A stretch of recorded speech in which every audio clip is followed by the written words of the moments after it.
മജീദ് സാഹിബ് എന്നോട് പച്ച ഷർട്ടാണ് ഇട്ടിരിക്കുന്നതല്ലേ എന്നാണ് ചോദിച്ചത്. അദ്ദേഹം നീല ഷർട്ട് ഇടുമെന്ന് മുൻകൂട്ടി കണ്ടുകൊണ്ടാണ് ഞാൻ ഇന്ന് പച്ച ഷർട്ട് ഇട്ടത്.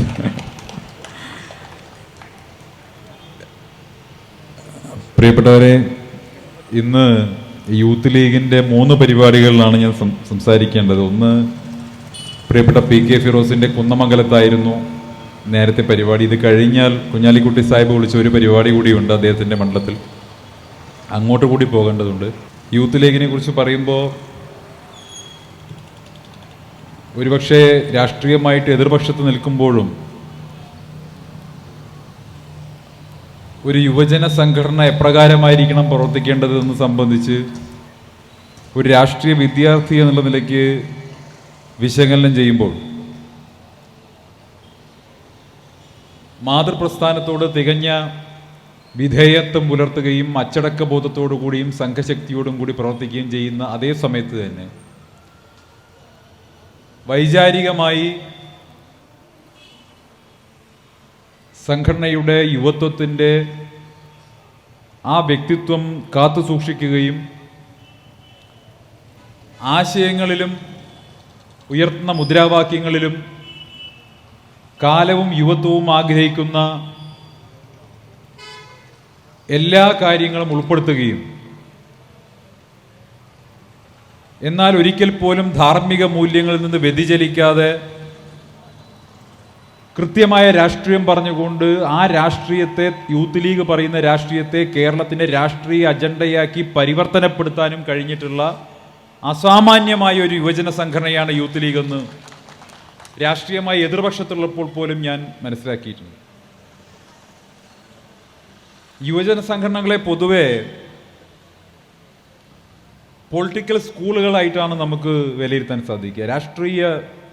രാഷ്ട്രീയം അഭ്യസിക്കുന്ന കലാലയങ്ങളാണ് യുവജന സംഘടനകൾ. അതിപ്പോൾ ഏത് യുവജന സംഘടനയാണെങ്കിലും, CPM DYFI ആണെങ്കിൽ, ഇന്ത്യൻ നാഷണൽ കോൺഗ്രസിന് യൂത്ത് കോൺഗ്രസ് ആണെങ്കിൽ, BJPക്ക് യുവമോർച്ചയാണെങ്കിൽ, പുതിയ രാഷ്ട്രീയ നേതൃത്വത്തെ ഉയർത്തിക്കൊണ്ടുവരാൻ വേണ്ടി അവരെ രാഷ്ട്രീയത്തിൻ്റെ ബാലപാഠങ്ങൾ അഭ്യസിപ്പിക്കാൻ വേണ്ടി വിദ്യാർത്ഥി യുവജന പ്രസ്ഥാനങ്ങളിലൂടെയാണ് പരിശീലനം നൽകി അവസാനം അത് രാഷ്ട്രീയ നേതൃത്വത്തിലേക്ക് എത്തുന്നത്. ഇന്ന് കേരളം കണ്ടിട്ടുള്ള മുഴുവൻ പ്രധാനപ്പെട്ട രാഷ്ട്രീയ നേതാക്കളും ഏതെങ്കിലുമൊക്കെ യുവജന വിദ്യാർത്ഥി സംഘടനകളുടെ ഭാഗമായിട്ട് ഉയർന്നു വന്നവരാണ്.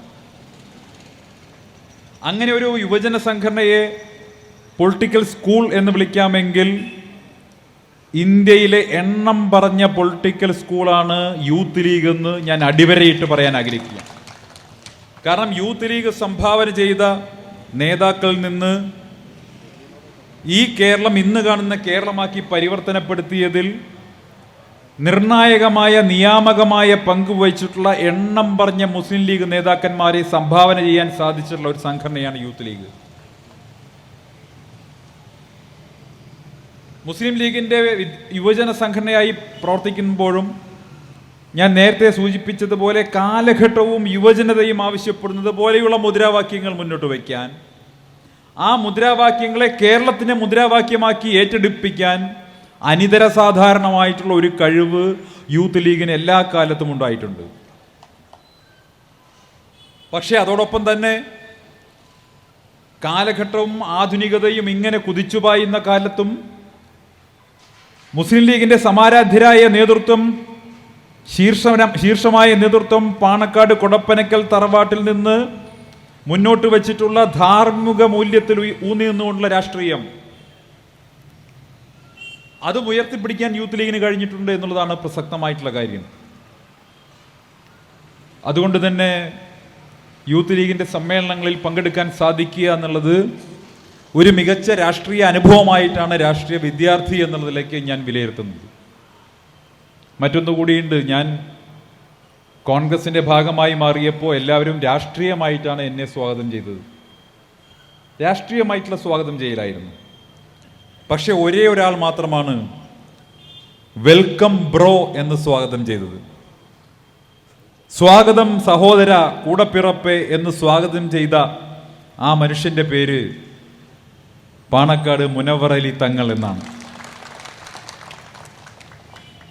അക്ഷരാർത്ഥത്തിൽ എന്നെ ഒരു സഹോദരനായിട്ടാണ് യൂത്ത് ലീഗ് സ്വാഗതം ചെയ്തത്. അത് ഈ നിമിഷം വരെ ഞാനത് ആസ്വദിക്കുന്നുണ്ട്, ഞാനത് സന്തോഷത്തോടുകൂടി ഹൃദയത്തിൽ സ്വീകരിച്ചിട്ടുണ്ട് എന്ന് നിങ്ങളെ അറിയിക്കാൻ ആഗ്രഹിക്കുകയാണ്. പ്രിയപ്പെട്ടവരെ, ഞാൻ കേരളത്തിലുടനീളം കഴിഞ്ഞ 10 മാസക്കാലമായി നിരന്തരമായി യാത്ര ചെയ്തുകൊണ്ടിരിക്കുന്നുണ്ട്. നിരവധിയായിട്ടുള്ള പൊതുസമ്മേളനങ്ങളിൽ യൂത്ത് കോൺഗ്രസിന്റെ KSUവിൻ്റെ, യൂത്ത് ലീഗിൻ്റെ ഒക്കെ സമ്മേളനങ്ങളിൽ പങ്കെടുക്കുന്നുണ്ട്. സാംസ്കാരിക സംഘടനകളുടെ പരിപാടികളിൽ പങ്കെടുക്കുന്നുണ്ട്. മാധ്യമ സ്ഥാപനങ്ങളിലെ ചർച്ചകളിൽ പങ്കെടുക്കുന്നുണ്ട്. എവിടെ പോകുമ്പോഴും എനിക്ക് ബോധ്യപ്പെടുന്ന ഒരു കാര്യമെന്ന് പറയുന്നത്, ചരിത്രത്തിൽ ഒരു സർക്കാരും നേരിടാത്തവണ്ണമുള്ള ഭരണവിരുദ്ധ വികാരം നേരിടുന്ന ഒരു സർക്കാരാണ് ഇപ്പോൾ കേരളം ഭരിക്കുന്നത് എന്നുള്ളതാണ്. 14 ജില്ലകളിൽ യാത്ര ചെയ്യുമ്പോഴും അവിടുത്തെ സാധാരണക്കാരായ ജനങ്ങൾ ആവശ്യപ്പെടുന്ന ഒരു കാര്യം, ഒരുപക്ഷെ പാർട്ടി പരിപാടിയുടെ വേദിക്കരികിൽ വരാതെ ദൂരെ നിന്ന് ഞാൻ നടന്നു പോകുമ്പോഴോ കാറിൽ പോകുമ്പോഴോ ഒന്ന് തടഞ്ഞു നിർത്തി എന്നോട് ചെവിയിൽ വന്ന് സ്വകാര്യം ആയി സംസാരിക്കുന്നത്, സാധാരണക്കാരായ മനുഷ്യർ സംസാരിക്കുന്നത്, ഞാനിവിടെ പാർട്ടി മെമ്പറാണ്. അപ്പം ഞാൻ ചോദിക്കും, ഏത് പാർട്ടി മെമ്പറാണ്? ഞാൻ CPIMൻ്റെ പാർട്ടി മെമ്പറാണ്. നിങ്ങളോട് ഒറ്റ കാര്യം പറയാനുള്ളൂ, എങ്ങനെയെങ്കിലും ഈ പണ്ടാരക്കാലിൻ്റെ ഭരണം ഒന്ന് അവസാനിപ്പിച്ച്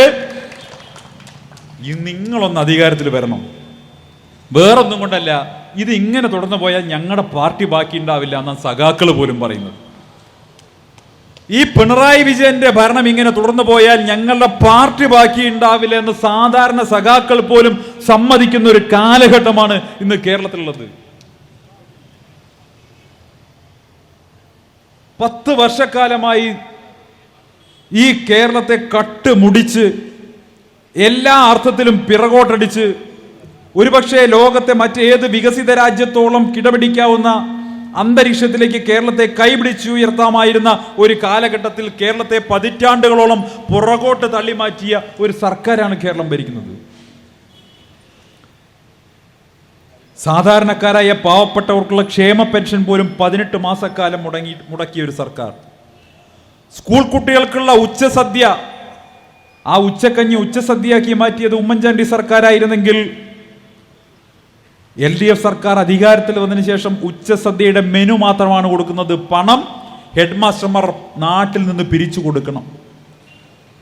സ്കൂളിലെ ഉച്ചഭക്ഷണം മുടങ്ങുന്ന അവസ്ഥ, കുട്ടികൾക്കുള്ള യൂണിഫോം മുടങ്ങുന്ന അവസ്ഥ.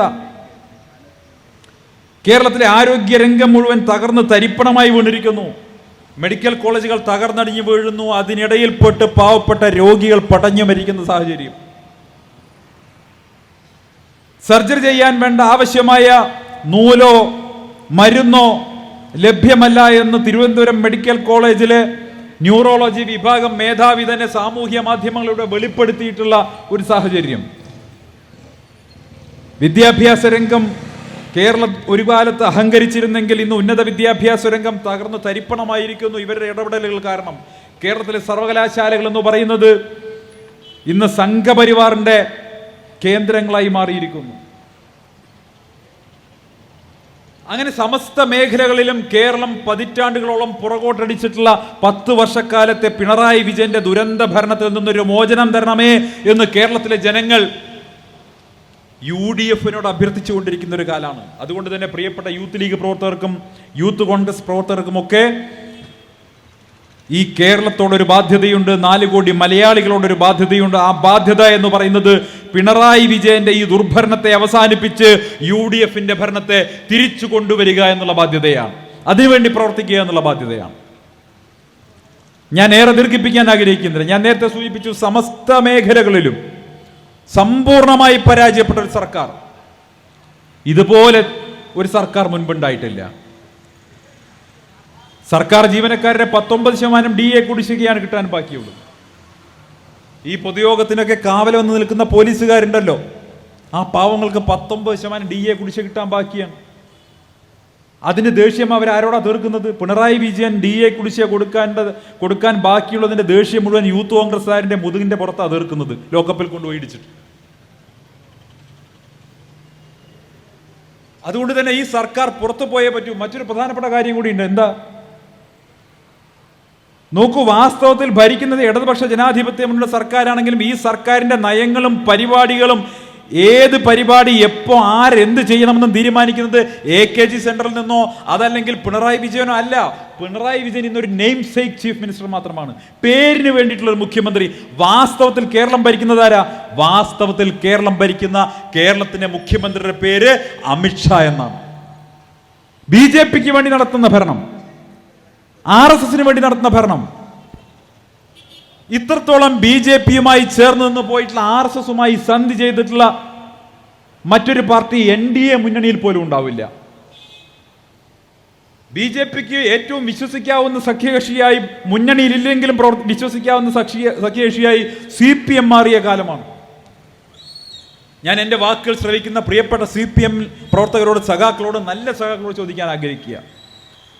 നിങ്ങളുടെ രാഷ്ട്രീയം എല്ലാ കാലത്തും RSSന്റെ സംഘപരിവാറിന്റെ ഫാസിസ്റ്റ് നയങ്ങൾക്കെതിരായിരുന്നെങ്കിൽ ഈ കേരളത്തിന്റെ മണ്ണിൽ സംഘപരിവാറിന്റെ ആശയങ്ങൾക്ക്, അവരുടെ രാഷ്ട്രീയത്തിന് ഇടം കൊടുക്കരുത് എന്ന് നിങ്ങൾക്ക് ആത്മാർത്ഥമായിട്ട് ആഗ്രഹമുണ്ടെങ്കിൽ നിങ്ങൾ ചെയ്യേണ്ട ഒരേ ഒരു കാര്യം, അടുത്ത നിയമസഭാ തെരഞ്ഞെടുപ്പിൽ പിണറായി വിജയനെയും RSSനും BJPക്കും ദാസ്യവേല ചെയ്യുന്ന CPMന്റെ നേതൃത്വത്തെയും ഒരു പാഠം പഠിപ്പിക്കുക എന്നുള്ളതാണ്. പാഠം പഠിപ്പിക്കുക. എലിയെ കൊല്ലാൻ വേണ്ടി ഇല്ലം ചുടുക എന്ന് കേട്ടിട്ടില്ല, അതുപോലെയുള്ള അവസ്ഥയാണ് ഇവിടെ. കേരളത്തെ തന്നെ ചുടാൻ വേണ്ടി തയ്യാറായിരിക്കുകയാണ് CPM. എങ്ങനെയെങ്കിലും അധികാരത്തിൽ തിരിച്ചെത്തണം. അതിനുവേണ്ടി UDFനെ ഇല്ലാതാക്കാൻ വേണ്ടി ശ്രമിക്കുന്നു. UDFനെ പരാജയപ്പെടുത്താൻ വേണ്ടി BJPയെ ജയിപ്പിക്കാനും തയ്യാറാണ്. നിങ്ങൾ ആലോചിച്ച് നോക്കൂ, ഊരിപ്പിടിച്ച വാളിന്റെയും ഉയർത്തിപ്പിടിച്ച കത്തിയുടെയും നടുക്കുകൂടി നടന്നുപോയി എന്ന് വീരവാദം പ്രസംഗിച്ചിരുന്ന പിണറായി വിജയൻ ഇന്ന് എവിടെയാ? ബ്രണ്ണൻ കോളേജിൽ RSSകാരന്റെ വെല്ലുവിളിയെ അതിജീവിച്ചുകൊണ്ട് താൻ പ്രവർത്തിച്ചിട്ടുണ്ട് എന്ന് മംഗലാപുരത്ത് പോയി വീരസ്യം പറഞ്ഞ പിണറായി വിജയനിൽ നിന്ന് ഇന്ന് കാലം കുറച്ചു കഴിഞ്ഞപ്പോ അമിത്ഷായുടെ തുടയുടെ നടുക്കിലേക്ക് തന്റെ തല കൊണ്ടുപോയി വെച്ചുകൊടുത്ത നാണം കെട്ട രാഷ്ട്രീയ സാഹചര്യത്തിലാണ് അതേ പിണറായി വിജയൻ ഇന്ന് നിൽക്കുന്നത്. പിണറായി വിജയന്റെ കഴുത്തിൽ ഒരു ചങ്ങല കെട്ടിക്കൊണ്ട് നരേന്ദ്രമോദി ചാടിക്കളിക്കട കുഞ്ഞിരാമ എന്ന് പറഞ്ഞാൽ ചാടിക്കളിക്കുന്ന ഒരു കുഞ്ഞിരാമനായി കേരളത്തിന്റെ മുഖ്യമന്ത്രി മാറി. എന്താ കാരണം? കയ്യിലിരിപ്പിന്റെ ഗുണം കൊണ്ട്. നേരത്തെ മുഖ്യമന്ത്രി ഒരിക്കലും പറഞ്ഞിരുന്നല്ലോ, മടിയിൽ കനമില്ലെങ്കിൽ ആരെയും ഭയക്കണ്ടെന്ന്. അദ്ദേഹത്തിന്റെ മടിയിൽ ഇപ്പൊ നല്ല കനമുണ്ട്, നല്ല കനമുണ്ട്. അതുകൊണ്ട് അദ്ദേഹത്തിന് ഭയമുണ്ട്. ആ ഭയമാണ് അദ്ദേഹത്തെ ഗ്രസിച്ചിരിക്കുന്നത്. ഈ അവസാന കാലത്ത് തൻ്റെയും തൻ്റെ മകളുടെയും തൻ്റെ മരുമകന്റെയും സ്ഥാനം കേന്ദ്ര ഏജൻസികൾ അന്വേഷിച്ചാൽ ജയിലിലായിരിക്കുമോ എന്നുള്ള നല്ല ഭയമുണ്ട്. ആ ഭയം BJP മുതലെടുക്കുന്നു. തൃശ്ശൂരിൽ ഉൾപ്പെടെ BJP നേടിയ വിജയം, ആ വിജയത്തിന് പുറകിലുള്ളത് പിണറായി വിജയന്റെ ഭയമാണ്. പിണറായി വിജയനെ ഭീഷണിപ്പെടുത്തി CPM നേതൃത്വത്തെ ഭീഷണിപ്പെടുത്തി കരിവന്നൂരും മാസപ്പടിയും ഉൾപ്പെടെ SNC ലാബിന് ഉൾപ്പെടെയുള്ള അഴിമതി കേസുകൾ, തട്ടിപ്പുകൾ, കൊള്ളകൾ, CPM നേതൃത്വത്തിന് പങ്കുള്ള കോടാനുകോടിയുടെ വെട്ടിപ്പുകൾ കാണിച്ച് ഭീഷണിപ്പെടുത്തി BJP നേടിയ വിജയം, കള്ള വോട്ടുകൾ കൊണ്ട് നേടിയ വിജയം. അതിനെതിരെ പ്രതികരിക്കാൻ ഇവിടെ ഒരു DYFIയും കാണുന്നില്ല, ഒരു SFIയും കാണുന്നില്ല. മോദി സർക്കാരിനെതിരെ, ഫാസിസ്റ്റ് നയങ്ങൾക്കെതിരെ കേരളത്തിൽ CPMന് പ്രതിഷേധമേ ഇല്ല. വോട്ട് ചോരിക്കെതിരെ രാഹുൽ ഗാന്ധി തുടങ്ങിയ പ്രക്ഷോഭം ഇന്ത്യയിലാകമാനം യുവത്വം ഏറ്റെടുത്ത് ഉത്തരേന്ത്യൻ സംസ്ഥാനങ്ങളിൽ ഒരു കാലത്ത് കോൺഗ്രസ് പിറകോട്ട് പോയിരുന്ന ബീഹാർ ഉൾപ്പെടെയുള്ള പ്രദേശങ്ങളിൽ രാഹുൽ ഗാന്ധി പോകുന്നിടത്ത് ജനലക്ഷങ്ങൾ തടിച്ചുകൂടുന്ന രീതിയിൽ ഒരു വലിയ മുന്നേറ്റമായി അത് പരിവർത്തനപ്പെട്ടപ്പോൾ പ്രിയപ്പെട്ടവരെ, കേരളത്തിന്റെ മുഖ്യമന്ത്രി മാത്രമാണ് ആ വോട്ട് ചോരിയിൽ സംഘപരിവാറിനെതിരെ, നരേന്ദ്രമോദിക്കെതിരെ, BJPക്കെതിരെ ഒരു വാക്ക് പോലും പറയാത്ത BJP ഇതര മുഖ്യമന്ത്രി. എനിക്കത് പറയാൻ നാണമുണ്ട് ഒരു മലയാളി എന്നുള്ള നിലയിൽ. BJP മുന്നോട്ട് വെച്ചിട്ടുള്ള വർഗീയ പ്രത്യയശാസ്ത്രത്തെ തീണ്ടാപ്പാട് അകലെ നിർത്തിയിട്ടുള്ള കേരളത്തിന്റെ മണ്ണിൽ കേരളത്തിന്റെ മുഖ്യമന്ത്രി ഈ ജനാധിപത്യത്തെ മുഴുവൻ വിലക്കെടുത്ത BJPയുടെ വോട്ട് ചോരിക്കെതിരെ, ഇലക്ഷൻ കമ്മീഷനെ വിലക്കെടുത്തുകൊണ്ട് നടത്തിയിട്ടുള്ള വോട്ട് ചോരിക്കെതിരെ ഒരു വാക്ക് പോണ്ട, അരവാക്ക് പോലും പറയാൻ തയ്യാറായില്ല എന്നുള്ളത് മലയാളി എന്നുള്ള നിലയ്ക്ക് എന്നെ ലജ്ജിപ്പിക്കുന്നു. ഞാൻ ചോദിക്കട്ടെ, CPMകാരായ എന്തേ നിങ്ങൾ വോട്ട് ചോരിക്കെതിരെ ഒരു ചെറിയ പ്രകടനം പോലും നടത്താത്തത്? ഈ രാജ്യത്തിന്റെ ജനാധിപത്യത്തെ തിരഞ്ഞെടുപ്പ് കമ്മീഷനെ ഉപയോഗിച്ചുകൊണ്ട് BJP അട്ടിമറിക്കുന്നു എന്ന് തെളിവുകൾ സഹിതം ഇന്ത്യയുടെ പ്രതിപക്ഷ നേതാവ് രാഹുൽ ഗാന്ധി വെളിപ്പെടുത്തിയപ്പോൾ ഡൽഹിയിൽ നടന്ന പ്രതിഷേധത്തിൽ ആര് പങ്കെടുത്തു? ബ്രിട്ടാസും റഹീമും ഒക്കെ പങ്കെടുത്തു. എന്താ കാരണം? ഡൽഹിയിൽ റഹീമും ബ്രിട്ടാസും പ്രകടനം നടത്താൻ തീരുമാനിച്ചാൽ അവർ രണ്ടുപേരും മാത്രമേ ഉണ്ടാവുള്ളൂ, കൂടെ നടക്കാൻ ആളില്ല. അപ്പോൾ അവിടെ ഫോട്ടോ വരണമെങ്കിൽ രാഹുൽ ഗാന്ധിയുടെ പുറകിൽ പോയി നിൽക്കണം. പക്ഷെ കേരളത്തിൽ വന്നാൽ പിണറായി വിജയൻ ഒരു വാക്ക് മിണ്ടുന്നില്ല. തൃശ്ശൂരിൽ കള്ളവോട്ട് BJPക്കാർ ചേർത്ത കള്ളവോട്ടിന്റെ തെളിവുകൾ പുറത്തു വന്നിട്ട് ഒരു FIR ഇടാൻ പോലും ഈ പിണറായിയുടെ പോലീസ് തയ്യാറായില്ല. നിങ്ങൾ ആലോചിച്ച് നോക്കൂ, ഇതേ കേരളത്തിൽ ഇന്ത്യയുടെ പ്രതിപക്ഷ നേതാവിന്റെ നെഞ്ചകത്തേക്ക് വെടിയുണ്ട പായിക്കുമെന്ന് BJPയുടെ ഒരു കിഴങ്ങൻ ചാനലിൽ പോയി പറഞ്ഞിട്ട് 4 ദിവസം കഴിഞ്ഞ് നമ്മളൊക്കെ പ്രതിഷേധവുമായി രംഗത്തിറങ്ങിയപ്പോഴാ ഇവിടെ പോലീസ് കേസെടുക്കാൻ തയ്യാറായി. അപ്പൊ ആരോടാണ് CPM നേതൃത്വത്തിന് പിണറായി വിജയനുള്ള വിധേയത്വം എന്ന് പറയുന്നത്? ആ വിധേയത്വം അമിത്ഷായോടും നരേന്ദ്രമോദിയോടുമാണ്. അതുകൊണ്ട് തന്നെ പ്രിയപ്പെട്ടവരെ, കേരളം RSSനും BJPക്കും കേരളത്തെ കൊണ്ടുപോയി തീരെഴുതാനുള്ള CPMന്റെ പിണറായി വിജയന്റെ നീക്കത്തിനെതിരായിട്ടുള്ള ഒറ്റക്കെട്ടായിട്ടുള്ള ഐക്യത്തോടു കൂടിയിട്ടുള്ള ഒരു പ്രതിഷേധം അത് രേഖപ്പെടുത്താൻ പോകുന്നത് അടുത്ത നിയമസഭാ തെരഞ്ഞെടുപ്പിലാണ്. ഒരു സംശയവും വേണ്ട. അടുത്ത നിയമസഭാ തെരഞ്ഞെടുപ്പ് കഴിയുമ്പോൾ പ്രിയപ്പെട്ടവരെ, കേരളത്തിൽ 100-ലധികം സീറ്റുകളുമായി ഐക്യ ജനാധിപത്യ മുന്നണി സർക്കാർ അധികാരത്തിൽ വരിക തന്നെ ചെയ്യും. ഞാൻ ഏറെ ദീർഘിപ്പിക്കുന്നില്ല. 2 കാരണങ്ങളുണ്ട്. ഒന്ന്, ബഹുമാനപ്പെട്ട കുഞ്ഞാലിക്കുട്ടി സാഹിബ് വിളിച്ചൊരു പരിപാടിയിൽ പങ്കെടുക്കാനുണ്ട്. പിന്നെ അധികം വൈകാൻ പറ്റില്ല. രാത്രിയിൽ മുഴുവൻ അമ്പലങ്ങൾക്ക് കാവൽ നിൽക്കേണ്ട ഗതികേടില്ല ഞങ്ങൾ വിശ്വാസികൾ. ഞാനൊക്കെ അയ്യപ്പ വിശ്വാസിയാണ്, ശബരിമല പോകുന്ന ആളാണ്. ഈ കരിപ്പൂർ എയർപോർട്ട് കേന്ദ്രീകരിച്ച് CPMന്റെ തില്ലങ്കേരി സംഘത്തിന്റെ സ്വർണം പൊട്ടിക്കൽ സംഘമുണ്ട്. ഇപ്പം അതുപോലെ കേരളത്തിലെ അമ്പലങ്ങൾ കേന്ദ്രീകരിച്ച് CPMന്റെ സ്വർണം പൊട്ടിക്കൽ സംഘം വന്നിരിക്കുകയാണ്. അതുകൊണ്ട് രാത്രി മുഴുവൻ കാവൽ നിൽക്കേണ്ട ഗതികേട്, അല്ലെങ്കിൽ അയ്യപ്പന്റെ വിഗ്രഹം അടക്കം ഇവന്മാർ അടിച്ചെടുത്തുകൊണ്ട് പോകും. ഞങ്ങൾക്ക് പേടിയുണ്ട്. നിങ്ങൾ ആലോചിച്ച് നോക്ക്,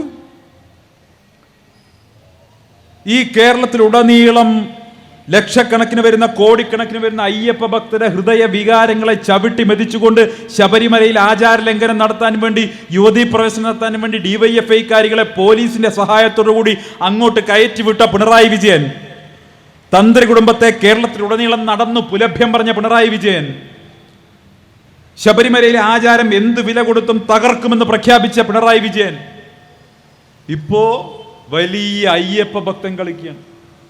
മൂപ്പര് വലിയ ഭക്തനാന്ന് ചില ആളുകൾ സർട്ടിഫിക്കറ്റും കൊടുത്തിട്ടുണ്ട്. ഞങ്ങൾക്ക് കാര്യം അറിയാം. മൂപ്പര് ഗോവിന്ദൻ മാഷ് പയ്യന്നൂരിലെ ജോത്സ്യന്റെ അടുത്ത് പോയി.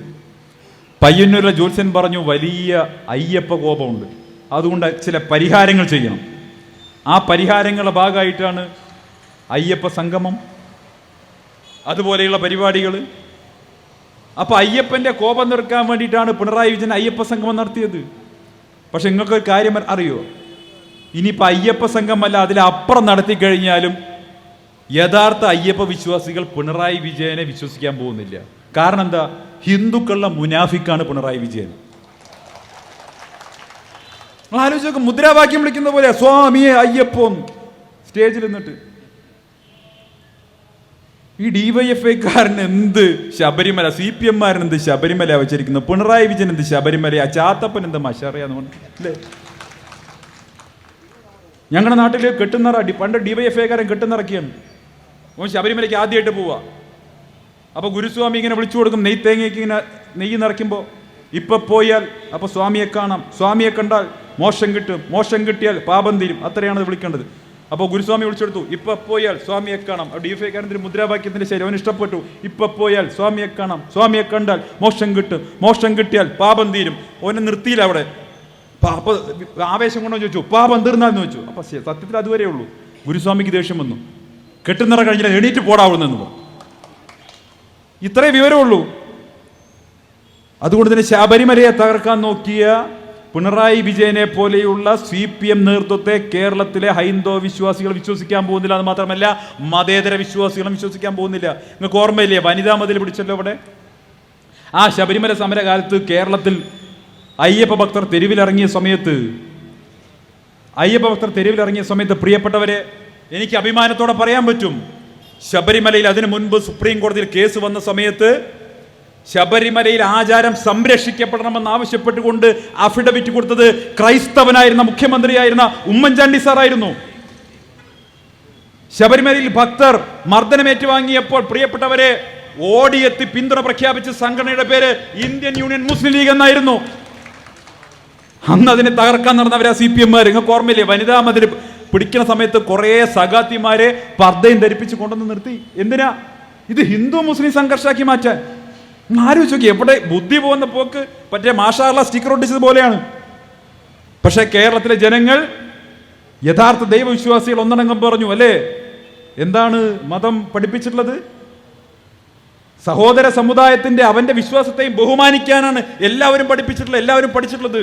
അതുകൊണ്ട് തന്നെ പിണറായി വിജയൻ നഞ്ചു കലക്കിയാലൊന്നും കേരളത്തിലെ മതനിരപേക്ഷതയെ തകർക്കാൻ കഴിയില്ല എന്ന് ശബരിമല സമരകാലം തെളിയിച്ചിട്ടുണ്ട്. അതുകൊണ്ട് തന്നെ CPM-മാർ ഞങ്ങൾ പറയാൻ ആഗ്രഹിക്കുന്നത്, കേരളത്തിലെ മതനിരപേക്ഷ സമൂഹം മുഴുവൻ ഒറ്റക്കെട്ടായി നിന്നുകൊണ്ട് ശബരിമലയിൽ നിങ്ങൾ ചെയ്തിട്ടുള്ള സ്വർണം കവർന്നിട്ടുള്ള, കിലോ കണക്കിന് സ്വർണം കവർന്ന നിങ്ങളുടെ ചെയ്തിക്കെതിരെ ഈ കേരളത്തിന്റെ സമസ്ത വിശ്വാസികളും ഒറ്റക്കെട്ടായി പ്രതിഷേധിക്കും എന്ന് മാത്രം പറഞ്ഞുകൊണ്ട് യൂത്ത് ലീഗിന്റെ സമ്മേളനത്തിന് ക്ഷണിച്ച പ്രിയപ്പെട്ട PMA സലാം സാഹിബിനും പ്രിയപ്പെട്ട യൂത്ത് ലീഗിന്റെ സഹപ്രവർത്തകർക്കും സഹോദരങ്ങൾക്കും എന്റെ അഭിവാദ്യങ്ങൾ നേർന്നുകൊണ്ട് ഞാൻ അവസാനിപ്പിക്കുന്നു. ജയ് ഹിന്ദ്, ജയ് UDF.